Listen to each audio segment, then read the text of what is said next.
Today, I want to talk about something we normally don't think about, and that is taking medicine and how it is reacting in your body and what it's doing to your body long term. So, as we're on our asthma page here, I want to focus on asthma, obviously, but this goes for everything that you take medicine for nowadays. But specifically with asthma, asthma is usually caused by triggers that aggravate receptors in our lungs, right? So when you take the medicine, that is interfering with how those receptors react to the environment, which is good because then it controls the symptoms from after what happens with the trigger, yes.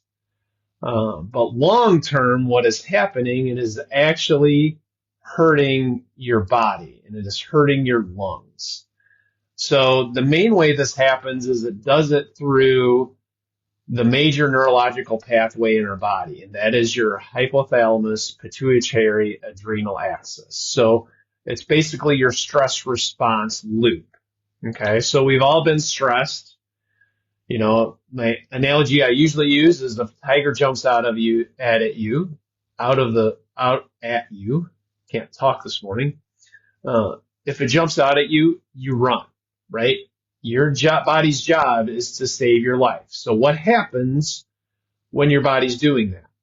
Your adrenaline increases, your cortisol increases, so your stress hormones increase.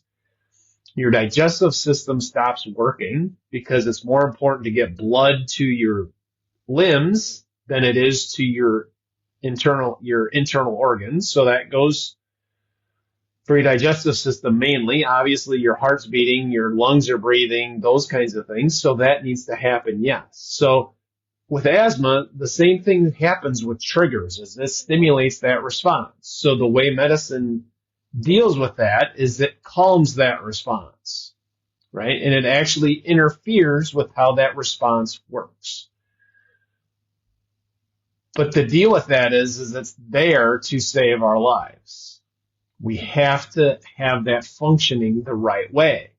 And if that axis is not working the correct way, we can't save our lives, one, and we can't heal, two, because it never will calm down all the way. Artificially interfering with it does nothing to calm it down naturally, right? We're actually interfering with how your hypothalamus is reacting to the world around us. I normally don't try to get into the weeds so much and get so nerdy a little bit on you, but the hypothalamus regulates everything in our body. So if how that is functioning is getting interfered with by the medicine we're taking, that is affecting everything in our world. How it responds, how you go through the world on a daily basis, how your pituitary works, which releases all your growth hormones. So if your hypothalamus is not telling your pituitary to release your growth hormone like it's supposed to in a normal path, then you cannot heal, and you continue to get worse. But yet you're feeling fine. I want to say that again so you understand that. You are feeling fine, but you're continuing to get worse because your body can't heal and it can't grow because that pathway is interfered with.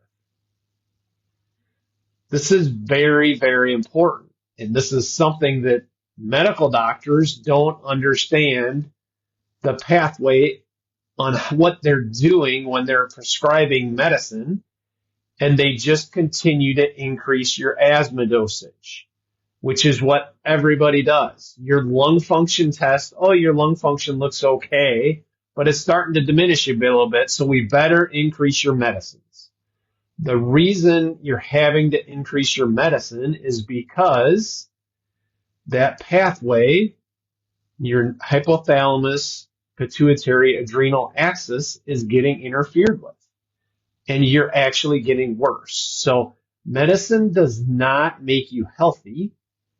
It helps you get rid of your symptoms.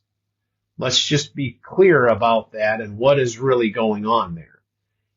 Medicine is not making you healthy. It is actually stopping your normal pathway to healing.